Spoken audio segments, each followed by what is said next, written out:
মহাত্মা গান্ধী ছিলেন ভারতের স্বাধীনতা আন্দোলনের অন্যতম প্রধান নেতা এবং অহিংস আন্দোলনের প্রবক্তা। তার পুরো নাম মোহনদাস করমচাঁদ গান্ধী। তিনি 1869 সালের 2 অক্টোবর গুজরাটের পোরবন্দর শহরে জন্মগ্রহণ করেন। তার পিতার নাম করমচাঁদ গান্ধী এবং মাতার নাম পুতলিবাই। গান্ধী প্রথমে ভারতে পড়াশোনা করেন এবং পরবর্তীতে লন্ডনে আইন বিষয়ে শিক্ষা নিতে যান।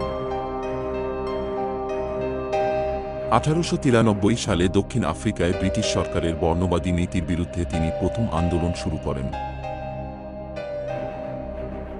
সেখানে তিনি সত্যাগ্রহের ধারণা বিকাশ করেন, যা অহিংস উপায়ে প্রতিরোধের একটি শক্তিশালী মাধ্যম। ভারতে ফিরে এসে তিনি ব্রিটিশ শাসনের বিরুদ্ধে আন্দোলন শুরু করেন। চম্পারণ ও খেডার কৃষক আন্দোলন, অসহযোগ আন্দোলন, লবণ সত্যাগ্রহ এবং ভারত ছাড়ো আন্দোলন তার নেতৃত্বে পরিচালিত হয়।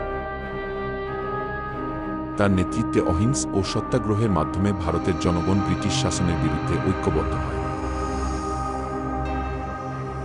1947 সালে ভারতের স্বাধীনতা লাভের পরও তিনি হিন্দু মুসলিম সম্প্রীতির জন্য কাজ করেন।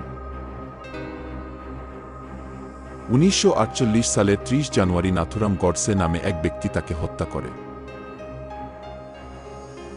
মহাত্মা গান্ধীকে আজও সারা বিশ্বে শান্তি ও অহিংসার প্রতীক হিসেবে স্মরণ করা হয়।